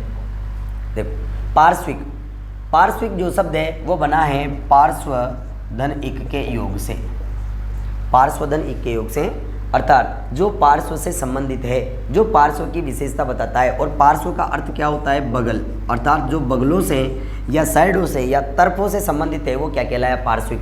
हमने क्या कहा है कि वे व्यंजन जिनके उच्चारण में वायु जिह्वा के दोनों बगलों से बाहर निकलती है उन्हें पार्श्विक व्यंजन के नाम से जाना जाता है। ध्यान रहे मैंने कहा है दोनों बगलों से, मतलब दोनों तरफ से, किसके, जिह्वा के। तो हमने कहा वे व्यंजन जिनके उच्चारण में वायु जिह्वा के दोनों तरफ से या दोनों बगल से बाहर निकलती है उन्हें पार्श्विक व्यंजन के नाम से जाना जाता है। और जिह्वा के दोनों बगलों से वायु के बाहर निकलने के कारण इन्हें बगलीय या बगलीय व्यंजन के नाम से भी जाना जाता है। और बगलीय व्यंजन या पार्श्विक व्यंजन का उदाहरण क्या है दोस्तों, ल। कौन सा होता है, ल। चलो चलते हैं। इसके बाद आता है अगला लुंठित व्यंजन। क्या आता है, लुंठित व्यंजन। लुंठित, लुंठित का अर्थ जो होता है वो क्या होता है दोस्तों, लुढ़कना। लुंठित का अर्थ क्या होता है, लुढ़कना। देखो लुढ़कना मतलब एक चीज़ का एक से दो, दो से तीन या तीन से चार बार लुढ़क जाना, तो लुंठित का अर्थ क्या होता है, लुढ़कना। लुंठित व्यंजन किसे कहा जाता है, तो हमने कहा लुंठित व्यंजन होता है र। क्या परिभाषा है, हम कह रहे हैं कि वे व्यंजन जिनके उच्चारण में जिह्वा को 2-3 बार कंपन करना पड़ता है, जिह्वा को 2-3 बार कंपन करना पड़ता है, उन्हें किस नाम से जाना जाता है, लुंठित व्यंजन के नाम से जाना जाता है। अब यूँ भी कह सकते हैं कि जब अपन र का उच्चारण करते हैं तो उच्चारण ध्वनि है वो एकदम से नहीं रुकती है, ऐसा लगता है कि अपनी जिह्वा जो है वो मूर्धा से टकरा रही है 2-3 बार। देखो र र र, लेकिन मैं जो ही और का उच्चारण करता हूँ जैसे क म, तो जिह्वा ज़्यादा कंपन नहीं करती है। अर्थात यूँ कह सकते हैं जब र की ध्वनि का उच्चारण किया जाता है तो उच्चारण ध्वनि कुछ समय तक लगातार क्या करती रहती है, लुढ़कती रहती है। और उच्चारण ध्वनि के लुढ़कने के कारण इन्हें लुढ़कने वाले व्यंजनों के नाम से भी जाना जाता है। और जिह्वा को 2-3 बार कंपन करना पड़ता है, इसी कारण इन्हें लुंठित व्यंजन के नाम से भी जाना जाता है। सुने दोस्तों, हमने यूँ कहा है कि जब र का उच्चारण किया जाता है तो एक विशेष प्रकार का कंपन होता है, और विशेष प्रकार के कंपन होने के कारण इसे प्रकंपित के नाम से भी जाना जाता है। किस नाम से जाना जाता है, प्रकंपित के नाम से। और ये एक ऐसा व्यंजन है जो कंपन करने वाली जाति से संबंध रखता है, इसी कारण इन्हें कंपन जात के नाम से भी जाना जाता है। होता कौन सा है, र। कौन सा होता है, र। तो हम कह सकते हैं कि वे व्यंजन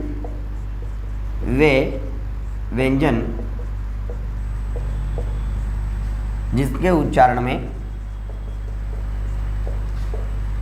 जिह्वा को 2-3 बार कंपन करना पड़ता है,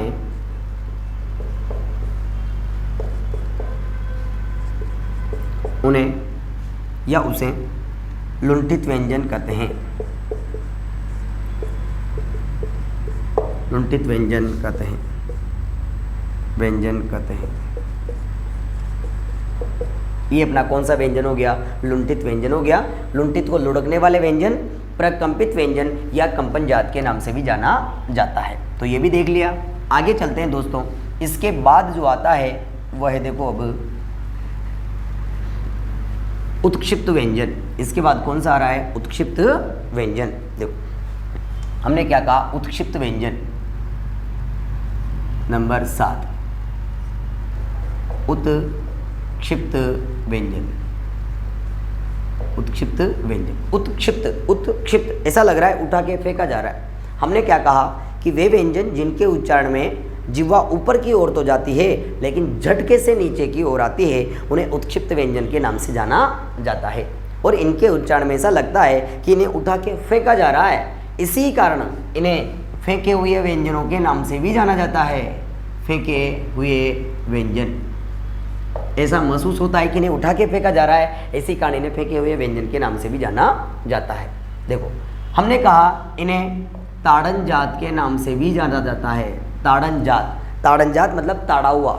जब इनका उच्चारण करते तो ऐसा लगता है इन्हें ताड़ा जा रहा है, ड ड ड ड, या फिर यूँ कहें कि बिजली के समान उच्चारण गति होने के कारण भी इन्हें ताड़न जात के नाम से जाना जाता है। ये व्यंजन 2 गुण रखते हैं, इसी कारण इन्हें द्विगुणी या द्विस्पृष्ट के नाम से भी जाना जाता है। इसी कारण इन्हें द्विगुणी या द्विस्पृष्ट के नाम से भी जाना जाता है। और यदि और आगे चर्चा कर ली जाए दोस्तों तो हम कहेंगे इन वर्णों को हिंदी में नया नया विकसित किया गया है, इसी कारण इन्हें नवविकसित व्यंजनों के नाम से भी जाना जाता है। किस नाम से जानते हैं? नवविकसित व्यंजनों के नाम से भी जाना जाता है। और होते कौन कौन से हैं? ड और अड। ड और अड दोनों की अलग अलग ध्वनियाँ हैं। देखो 3 तरह के ड दिख जाते हैं हिंदी में, देखना चाहे तो एक ये और एक ये बिना बिंदी वाला होता है, ये कहलाता है स्पर्श। इसके नीचे लगी रहती है बिंदी तो इसे क्या बोलते हैं? उत्क्षिप्त। और इसके लगी रहती है साइड में बिंदी तो इसे क्या बोलते हैं? पंचम, जिसे नासिक के नाम से जाना जाता है। इसे बोला जाता है ड, इसे बोला जाता है ड और इसे बोला जाता है ङ। ये पंचम वर्ण कहलाता है। तो हमने क्या कहा कि वे व्यंजन जिनके उच्चारण में जिह्वा ऊपर की ओर जाती है और झटके से नीचे की ओर आती है उन्हें उत्क्षिप्त व्यंजनों के नाम से जाना जाता है। तो इसकी परिभाषा भी देख लेते हैं। वे व्यंजन जिनके उच्चारण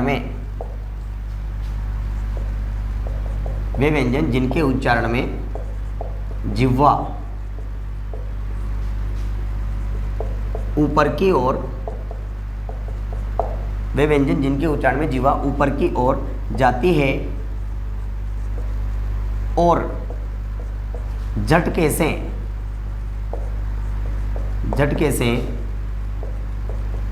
नीचे की ओर आती है और झटके से नीचे की ओर आती है उन्हें उत्क्षिप्त व्यंजन कहते हैं। उन्हें उत्क्षिप्त व्यंजन कहते हैं। इन्हें उत्क्षिप्त वर्णों के नाम से भी जाना जाता है। तो इस प्रकार हमने क्या पढ़ा? उत्क्षिप्त व्यंजन। फिर इसके बाद आता है नासिक के व्यंजन।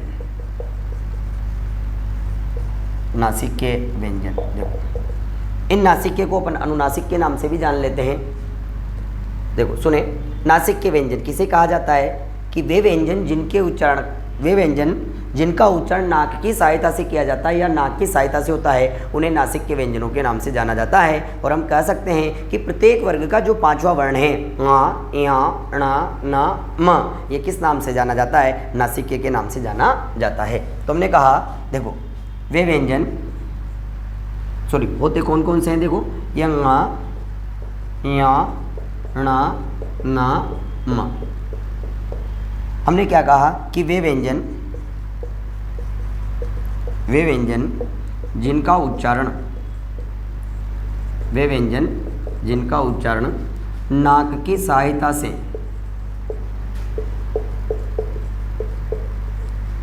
सहायता से होता है उन्हें नासिक के व्यंजन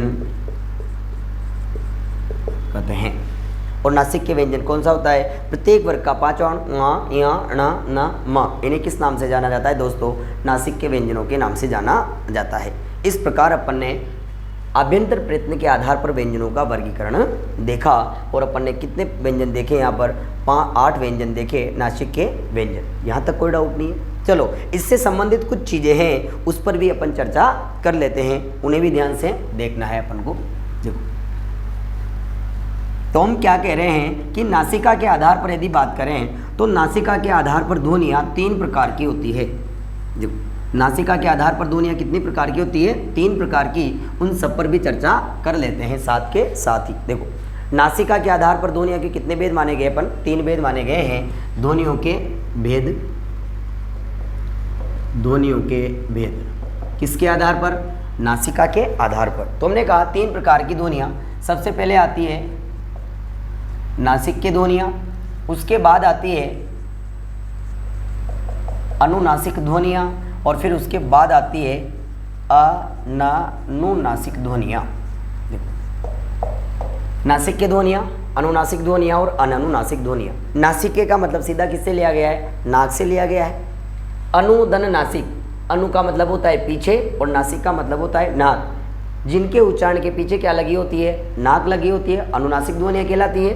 अनधन अनुधन नासिक के योग से इसका निर्माण हुआ है, अर्थात वे ध्वनियाँ जिनके उच्चारण के पीछे नाक नहीं लगी होती है वो क्या कहलाती है, अननुनासिक ध्वनियाँ कहलाती है। सुने दोस्तों, हम यूँ कह सकते हैं कि वे ध्वनियाँ जिनके उच्चारण में हवा का प्रमुख अंश केवल और केवल नाक से ही बाहर निकले वो कौन सी कहलाएगी, नासिक की कहलाएगी।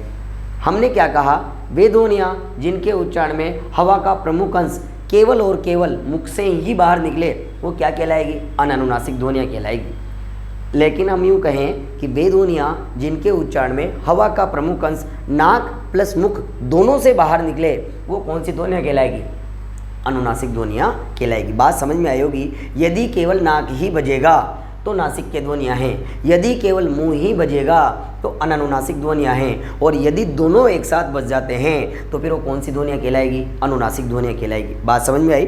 चर्चा करते हैं इन पर। हम कह सकते हैं कि वे ध्वनियाँ जिनके उच्चारण में हवा का प्रमुख अंश, हवा का प्रमुख अंश केवल नाक से ही बाहर निकले, नाक से ही बाहर निकले। वे ध्वनियाँ जिनमें हवा का प्रमुख अंश केवल नाक से ही बाहर निकले वो क्या कहलाती है, नासिक की ध्वनियाँ कहलाती है।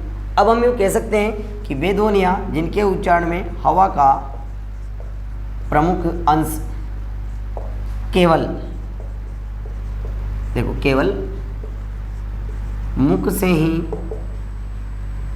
बाहर निकले वो कौन सी ध्वनियाँ कहलाती है, अननुनासिक ध्वनियाँ कहलाती है। इन अननुनासिक को निर्नुनासिक के नाम से भी जाना जाता है। देखो, लेकिन यदि दोनों से ही बाहर निकले तो फिर क्या बन जाएगी, अनुनासिक। तो हमने कहा हवा का प्रमुख अंश नाक प्लस मुख दोनों से ही बाहर निकले तो फिर वो कौन सी ध्वनियाँ कहलाएगी, अनुनासिक ध्वनियाँ कहलाएगी। बात समझ में आई। केवल नाक से तो नासिक के, केवल मुख से तो अननुनासिक, और दोनों से तो फिर क्या हो जाएगा, अनुनासिक हो जाएगा। ये हमने क्या देखा, नासिका के आधार पर ध्वनियों के भेद देखे।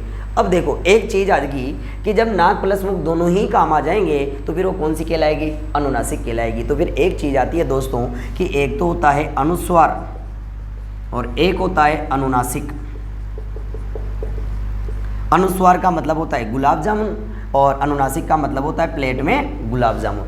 तो फिर हमने क्या कहा, अनुस्वार की जब चर्चा करेंगे तो केवल नाक ही बजेगी, और जब अनुनासिक की चर्चा करेंगे तो नाक भी बजेगी, साथ में क्या बजेगा, मुंह भी बजेगा।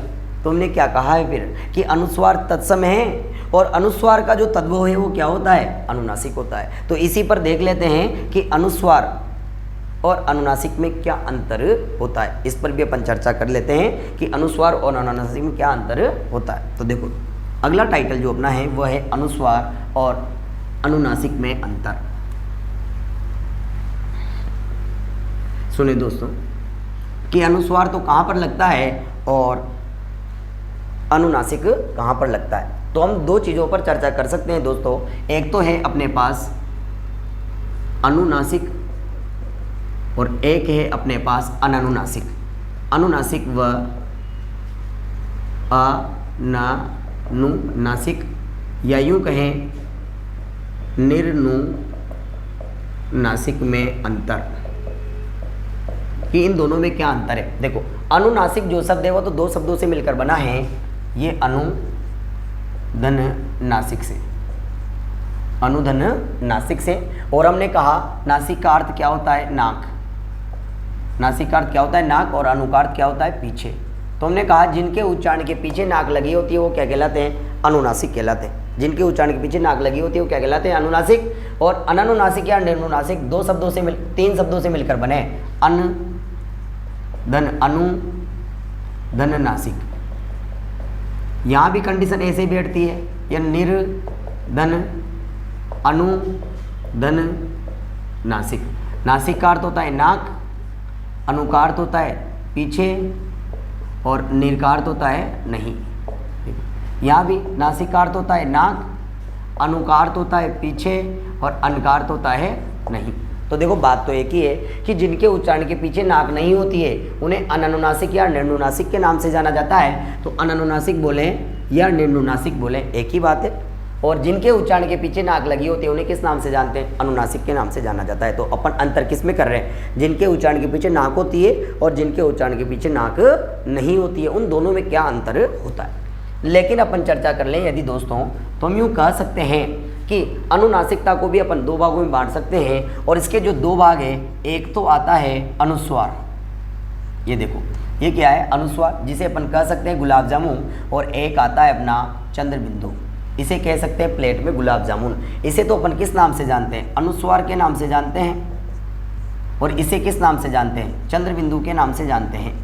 किस नाम से जानते हैं? चंद्र बिंदु के नाम से। अपन ने दो भागों में बांटा, एक है अनुस्वार और एक है चंद्र बिंदु। तो फिर बात आती है कि अनुस्वार का प्रयोग तो कहाँ होता है और चंद्र बिंदु का प्रयोग कहाँ होता है? तो हमने कहा अनुस्वार का प्रयोग वहाँ होता है जहाँ केवल और केवल उच्चारण नाक से ही होता है, मुंह काम में भी नहीं लिया जाए, वहाँ क्या लगता है? अनुस्वार। और जहाँ नाक भी काम लिया जाए, साथ में मुंह भी काम लिया जाए, वहाँ पर किसका उच्चारण होता है? चंद्र बिंदु का उच्चारण होता है। लेकिन देखो देखने वाली बात क्या है कि दोनों के उच्चारण में किसकी सहायता ली जा रही है? नाक की। और जिनके उच्चारण के पीछे नाक लगी होती है उन्हें किस नाम से जानते हैं? अनुनासिक के नाम से जाना जाता है। अपन का पर्पज क्या है देखने का कि अनुस्वार व चंद्र बिंदु का प्रयोग कहाँ पर होता है, उस पर अपन चर्चा कर रहे हैं। हमने कहा कि अनुस्वार का प्रयोग वहाँ होगा जहाँ पर उच्चारण केवल नाक से होगा और चंद्र बिंदु का प्रयोग वहाँ पर होगा जहाँ पर उच्चारण नाक प्लस मुंह दोनों की सहायता से होता है। जैसे मैंने कहा, उदाहरण देखा, शब्द है अंगूर। देखो अंगूर, मैंने क्या कहा? जब मैं अ का उच्चारण कर रहा हूँ तो केवल मेरा मुंह काम आ रहा है, लेकिन जो ही मैं अनुस्वार का उच्चारण कर रहा हूँ तो मेरी केवल और केवल क्या बज रही है? नाक बज रही है। तो हमने कहा है कि अनुस्वार का उच्चारण जब किया जाता है तो क्या बजती है? नाक बजती है। लेकिन दोस्तों जो ही मैं चंद्र बिंदु का प्रयोग करूँगा तो मेरा नाक भी बजेगा और मुंह भी बजेगा। देखो मैंने क्या लिखा? चांद, चांद, चांद, चांद। तो नाक भी काम आ रहा है और मुंह भी काम आ रहा है। जहाँ नाक प्लस मुंह दोनों एक साथ बज जाते हैं वहाँ क्या लग जाता है? चंद्र बिंदु। और जहाँ केवल नाक बजती है वहाँ क्या लग जाता है? अनुस्वार लग जाता है। और देख लेते हैं शब्द है जैसे दोस्तों ग्रंथि। देखो ग्रान, ग्रान, ग्रांथि। और यदि मैं लिख दूँ गांठ, ये देखो गांठ, गांठ, तो नाक भी और मुंह भी। एक और देख लेते हैं शब्द है जैसे जंघा। ये देखो जंघा, जंघा। और मैंने कहा जांघ, ये देखो जांघ। तो दोनों में क्या अंतर है? तो हम यूँ कहेंगे कि अनुस्वार का उच्चारण तो स्वर के बाद में होता है, अनुस्वार का उच्चारण स्वर के बाद में होता है, जबकि चंद्र बिंदु का उच्चारण स्वर के साथ में होता है। हमने क्या कहा? स्वर के बाद में होता है, स्वर के बाद में होता है। यहाँ क्या कहा? स्वर के साथ में होता है। दोनों में देखो अंतर नजर आया होगा। स्वर के बाद में करते हैं, स्वर के साथ में करते हैं। हम ये भी कह रहे हैं कि यदि किसी शब्द के ऊपर अनुस्वार दिखाई देता है तो फिर वो क्या कहलाता है? तत्सम कहलाता है। और यदि किसी शब्द के ऊपर चंद्र बिंदु दिखाई देता है तो फिर वो क्या कहलाता है? तद्भव भी कहलाता है। ये भी पहचान के नियम है तत्सम और तद्भव के।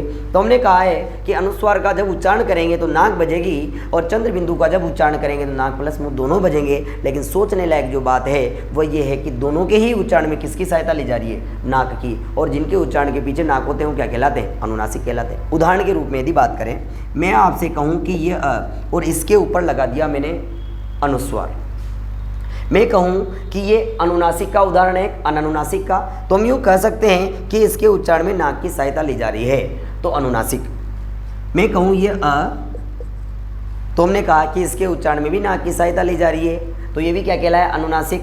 लेकिन यदि मान लो मैं ऐसा लिख देता कि ये अ, तो हम साफ साफ शब्दों में देख रहे हैं दोस्तों कि इसके ऊपर न तो अनुस्वार लगा हुआ है, न चंद्र बिंदु, और न अनुस्वार और न चंद्र बिंदु, तो नाक की आवश्यकता महसूस ही नहीं होती। और जहाँ नाक की आवश्यकता महसूस ही नहीं होती वो कौन से कहलाते हैं? अननुनासिक या निर्नुनासिक के नाम से जाने जाते हैं। उदाहरणों पर यदि चर्चा करें तो हम कह सकते हैं जैसे आशा, कह सकते हैं अजगर। देखो आशा और अजगर को जब बोला जाता है तो क्या नाक काम में ली जाती? नहीं ली जाती। तो हमने अंतर देखा किसमें? अनुनासिक व अननुनासिक में। और हमने ये भी देखा कि अनुस्वार का प्रयोग वहाँ होता है जहाँ नाक बजती है, चंद्र बिंदु का प्रयोग वहाँ होता है जहाँ नाक प्लस मुंह दोनों बजते हैं। ये भी कहा है कि अनुस्वार वहाँ लगाया जाता है स्वर के बाद में, अनुस्वार का उच्चारण स्वर के बाद में होता है और चंद्र बिंदु का उच्चारण स्वर के साथ में होता है। जहाँ अनुस्वार होता है वो तत्सम कहलाते हैं और जहाँ चंद्र बिंदु होता है वो क्या कहलाते हैं? तद्भव कहलाते हैं। इस प्रकार अपन ने पार्ट नंबर 1 पूरा कर लिया है, आभ्यंतर प्रयत्न के आधार पर व्यंजनों का वर्गीकरण। वर्ष से व्यंजनों के बारे में अपन पहले ही चर्चा कर चुके हैं दोस्तों। वर्ष से व्यंजन यहीं दिखा देता हूँ मैं आपको एक बार। वर्ष से व्यंजन कि वर्ष से व्यंजन किसे कहते हैं? वे व्यंजन जिनके उच्चारण में जिह्वा नोक मसूड़ों को स्पर्श करती है उन्हें वर्ष से व्यंजनों के नाम से जाना जाता है। वर्ष से व्यंजन कौन कौन से होते हैं? तो हमने कहा न, ल, र, स, ज ये होते हैं, लेकिन इनमें भी मुख्य रूप से बात करें तो कौन कौन से? न, स, ल ये 3 मुख्य रूप से माने गए हैं। फिर चर्चा कर रहा हूँ। वर्ष से व्यंजन वे व्यंजन जिनका उच्चारण जिह्वा नोक के द्वारा मसूड़ों को स्पर्श करने से होता है वह वर्ष से व्यंजन कहलाते हैं। कौन कौन से? न, ल, र, स, ज। और मुख्य रूप से देखें तो कितने? न, स, ल। और वर्ष से का शाब्दिक अर्थ क्या होता है? मसूड़े। तुम सीधा कह सकते हैं कि मसूड़ों को स्पर्श करने से जिनका उच्चारण होगा वो क्या कहलाते हैं? वर्ष से व्यंजन कहलाते हैं। इस हिसाब से अपन ने पूरा पार्ट नंबर 1 आभ्यंतर प्रयत्न के आधार पर समाप्त कर लिया है। अब चर्चा करने वाले हैं अपन पार्ट नंबर 2 बाह्य प्रयत्न के आधार पर व्यंजनों का वर्गीकरण। देखो अब आता है अपना पार्ट नंबर 2 बाह्य प्रयत्न के आधार पर व्यंजनों का वर्गीकरण। देखो दोस्तों बाह्य प्रयत्न की जब अपन बात करेंगे तो हम कहेंगे कि बाह्य प्रयत्न के आधार पर व्यंजनों को 2 भागों में बांटा गया है। वो कौन कौन से हैं? एक आता है अपना प्राणवायु के आधार पर और एक आता है अपना स्वर तंत्रियों में कंपन के आधार पर। सबसे पहले अपन नंबर 1 पर चर्चा करते हैं प्राणवायु के आधार पर व्यंजनों का वर्गीकरण। ये देखो प्राणवायु के आधार पर वर्णों का वर्गीकरण। अब देखो दोस्तों मैंने यहाँ लिखा है वर्णों का वर्गीकरण, मतलब अपन स्वरों का भी पढ़ रहे हैं साथ में और व्यंजनों का भी एक साथ ही पढ़ लेंगे ताकि अपन को अलग अलग इनको पढ़ने की आवश्यकता नहीं रहेगी। तो हमने कहा कि प्राणवायु के आधार पर वर्णों का वर्गीकरण 2 भागों में किया गया है।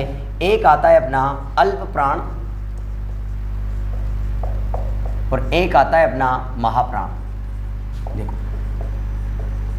एक आया अपना अल्प प्राण और एक आया महाप्राण। तो 2 भागों में बांटा गया है, एक है अल्प प्राण और एक है महाप्राण। अल्प प्राण वे वर्ण जिनके उच्चारण में कम प्राणवायु की आवश्यकता होती है उन्हें अल्प प्राण के नाम से जाना जाता है, जबकि वे वर्ण जिनके उच्चारण में अधिक प्राणवायु की आवश्यकता होती है उन्हें महाप्राण के नाम से जाना जाता है। इनका वर्गीकरण करने से पहले मैं एक बार आपका ध्यान वापस वहाँ चाहता हूँ जहाँ अपन ने स्वर और व्यंजनों पर चर्चा की थी और हमने जब व्यंजन पढ़ना प्रारंभ किया था तो हमने वर्गों के बारे में चर्चा की थी। सुने दोस्तों हमने कहा था कि स्वर होते हैं 11। स्वर कितने होते हैं? 11। देखो ये अ, आ, ई, उ, री, ए, ऐ, ओ और औ, ये 11 स्वर होते हैं। फिर इसके बाद अपन ने देखा स्पर्शी व्यंजन, ये क, च, ट, त, प, प्रत्येक वर्ग में 5-5 वर्ण। ये देखो ख, ग, घ और ङ, च, छ, ज, झ, ञ, ट, ठ, ड, ढ, ण, त, थ, द, ध, न, प, फ, ब, भ और म। इसके बाद 4 अंतस्थ देखे य, र, ल, व, स और ह। देखो इस प्रकार अपन ने देखा था कि 5 प्रकार के वर्ग होते हैं, क वर्ग, च वर्ग, ट वर्ग, त वर्ग और प वर्ग। देख लिया। अब देखो स्वर हैं 11, 25 वर्गीय व्यंजन हैं, 4 अंतस्थ है और 4 उसमें। इस प्रकार कुल कितने हो गए? 44 हो गए। तो बात ध्यान रखें दोस्तों, वर्गीकरण भी अपन कितनों का कर रहे हैं? 44 का ही कर रहे हैं। अब सुनिए, हमने कहा कि वे वर्ण जिनके उच्चारण में कम प्राणवायु की आवश्यकता होती है वे अल्प प्राण कहलाते हैं। वे वर्ण जिनके उच्चारण में कम प्राणवायु की आवश्यकता होती है वो क्या कहलाते हैं? अल्प प्राण कहलाते हैं। देखो अल्प प्राण में कौन कौन से वर्ण आते हैं? तो हमने क्या कहा कि प्रत्येक वर्ग का पहला, तीसरा, 5वां। इसकी एक ट्रिक है, उस ट्रिक पर अपन चर्चा कर लेते हैं। इसकी ट्रिक है सभी स्वरित अल्प प्राणियों के लिए सभी स्वरित अल्प प्राणियों के लिए 135 मण अनाज की आवश्यकता होती है। ये देखो, सभी स्वरित अल्प प्राणियों के लिए 135 मण अनाज की आवश्यकता होती है। यह ट्रिक किसकी है? अल्प प्राण की। देखो हमने कहा कि अल्प प्राणियों से बन जाएगा ट्रिक किसकी? अल्प प्राण की। कितने मण अनाज की? 135 मण अनाज की। 135 का अर्थ किससे लिया गया है? प्रत्येक वर्ग का पहला वर्ण, प्रत्येक वर्ग का तीसरा वर्ण और प्रत्येक वर्ग का पांचवा वर्ण। पहला, तीसरा, पांचवा, मतलब प्रत्येक वर्ग क, च, ट, त, प। ये पहला वर्ग, ये दूसरा, ये तीसरा, ये चौथा, ये पांचवा। तो क वर्ग का भी पहला, च वर्ग का भी पहला, ट वर्ग का भी पहला और त वर्ग का भी पहला और प वर्ग का भी पहला। तो देखो क, च, ट, त, प, ये पहला आ गया। फिर इसके बाद तीसरा, ये देखो ग, ज, ड, द, ब, ये देखो तीसरा आ गया। और फिर पांचवा ङ, य, ण, न, म, ये सब आ गए। पहला, तीसरा और पांचवा, ये सब किस में आते हैं? अल्प प्राण में। कचड़ तप, गजड़ दब, नम, ये सब किस में आए? अल्प प्राण में। प्लस इसके बाद में हमने कहा अनाज की आवश्यकता, आवश्यकता से लिया यह और यह प्रत्यार के पूरे वर्ण य, र, ल, व। ये देखो य, र, ल, व, मतलब य, र, ल, व, ये भी किस में आएंगे? अल्प प्राण में। फिर आता है सभी स्वरित। सभी स्वरित से क्या बन जाएगा? सभी स्वर। ये देखो सभी स्वर, ये सब भी किस में आ जाएंगे? अल्प प्राण में ही आ जाते हैं। सभी स्वर क्या कहलाते हैं? ये अल्प प्राण कहलाते हैं। कौन कौन से आते हैं? कचड़ तप, गजड़ दबा, नमा, य, र, ल, व और अ, आ, इ, उ, री, ए, ऐ, ओ, औ, ये सब क्या कहलाते हैं? अल्प प्राण कहलाते हैं। इनके अलावा जितने बचेंगे सब कहाँ चल जाएंगे? महाप्राण में। महाप्राण की परिभाषा क्या है? वे वर्ण जिनके उच्चारण में अधिक प्राणवायु की आवश्यकता होती है उन्हें महाप्राण वर्णों के नाम से जाना जाता है। अब इनके अलावा जितने भी बचे वो सब किस में आ जाएंगे? महाप्राण में। देखो तो महाप्राण में कौन कौन से आते हैं इसकी भी ट्रिक देख लेते हैं अपन। देखना चाहे तो कि महान ऋषि बनने में, महान ऋषि बनने में, महान ऋषि बनने में 24 साल लगते हैं।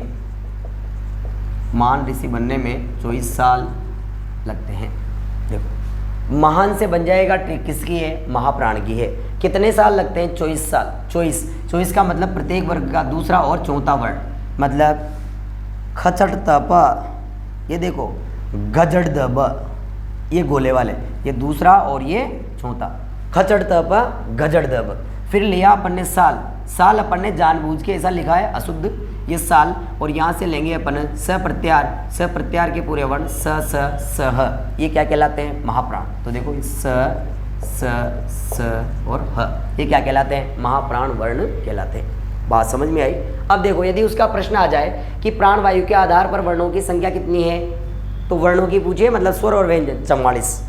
यदि मान लो पूछता कि अल्प प्राण स्वरों की संख्या कितनी है, तो केवल स्वर पूछा है उसने, तो अल्प प्राण स्वरों की संख्या कितनी हो जाएगी? 11 हो जाएगी। लेकिन यदि मान लो पूछता कि अल्प प्राण वर्णों की संख्या कितनी है, तो पूरे के पूरे वर्ण 1, 3, 5, कचड़ तप, गजड़ दब, नम, 5, 5, 5 बराबर कितने हो गए? 15। य, र, ल, व 1, 2, 3, 4, 15 और 4 19, 19 और 11 कितने हो जाएंगे? 30। तो देखो अल्प प्राण वर्णों की संख्या कितनी आ गई? 30। केवल पूछे स्वर तो अल्प प्राण स्वरों की संख्या कितनी हो जाएगी? 11। और पूछे व्यंजन तो अल्प प्राण व्यंजनों की संख्या कितनी हो जाएगी? तो 15 और 4 कितने हो जाते हैं? 19 हो जाते हैं। यहाँ भी यही बात है, महाप्राण वर्णों की संख्या पूछ ले तो 2 और 4 बराबर कितने हो जाएंगे? 10। ये दूसरा खचड़ तप, गजड़ दब है, तो 5 और 5 कितने हो गए? 10। और स, सह बराबर कितने हो गए? 14। तो महाप्राण वर्णों की संख्या कितनी हो जाएगी? 14। ध्यान रखेंगे सारे के सारे व्यंजन जो है वो केवल और केवल क्या होते हैं? अल्प प्राण होते हैं, स्वर महाप्राण नहीं होते हैं। इस प्रकार हमने क्या देखा? प्राणवायु के आधार पर वर्णों का वर्गीकरण और कितने भागों में बांटा गया है? 2 भागों में। जिनके उच्चारण में कम प्राणवायु की आवश्यकता होती है अल्प प्राण कहलाते हैं, जिनके उच्चारण में अधिक प्राणवायु की आवश्यकता होती है वो क्या कहलाते हैं? महाप्राण कहलाते हैं। तो ये अपना पार्ट नंबर 1 का समाप्त हुआ। अब चर्चा करते हैं पार्ट नंबर 2 पर। देखो पार्ट नंबर 2 आता है अपना स्वर तंत्रियों में कंपन के आधार पर वर्णों का वर्गीकरण। स्वर तंत्रियों में कंपन के आधार पर वर्णों का वर्गीकरण। ये देखो पार्ट नंबर 2, स्वर तंत्रियों में कंपन के आधार पर वर्णों का वर्गीकरण। स्वर तंत्रियों में कंपन के आधार पर वर्णों का वर्गीकरण और कितने भागों में किया गया है? 2 भागों में किया गया है। अब देखो 2 भागों में किया गया है, कौन कौन से? सबसे पहला आता है अपना अघोष और दूसरा आता है अपना सघोष। इस सघोष को ही किस नाम से जानते हैं? घोष के नाम से भी जाना जाता है। देखो हमने कहा अघोष और सघोष। अदन घोष, घोष का मतलब होता है कंपन या नाद। हमने कहा कि वे वर्ण जिनके उच्चारण में स्वर तंत्रियों में कंपन नहीं होता है उन्हें अघोष के नाम से जाना जाता है। किस नाम से जाना जाता है? अघोष के नाम से।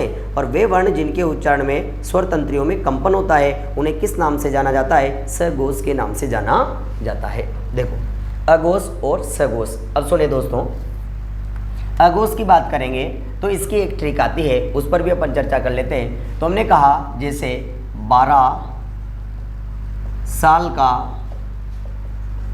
विश्राम अघोषित, 12 साल का विश्राम अघोषित। अघोषित से बन जाएगा, ट्रिक किसकी है? अघोष की। कितने साल का? 12 साल का, मतलब प्रत्येक वर्ग का पहला और दूसरा वर्ण प्लस साल से लेंगे अपन स प्रत्यार, और स प्रत्यार के केवल कितने वर्ण? 3 वर्ण, स स स स स स, 3 ही लेंगे, चौथा नहीं लेंगे। क्यों? क्योंकि ये देखो अपन ट्रिक देखे हैं कि 12 साल का विश्राम अघोषित। यदि मान लो आज 8 बजे के बाद यदि घोषणा हो जाए कि भारत में 12 साल का विश्राम घोषित किया जाता है तो इस संसार में क्या मच जाएगा? हल्ला मच जाएगा। क्या मच जाएगा? हल्ला। क्यों? क्योंकि घर वालों की कोई दिक्कत नहीं है, लेकिन उन लोगों का क्या होगा जो धारा लगने के बाद 144 धारा लगने के बाद घर से बाहर नहीं निकलेंगे, जिनको मिलना है रात के 8 बजे बाद, फिर वो कहाँ मिलेंगे? तो संसार में क्या मचा देंगे? हल्ला। और हल्ला के क्या लगेगा? ठल्ला। इसी कारण ये जो ह था इस हल्ला के क्या लग गया? ठल्ला। और ठल्ला लगते ही ये हल्ला यहाँ से किधर आ गया? इधर आ गया। तो यहाँ केवल कितने बचे? 3 स स स।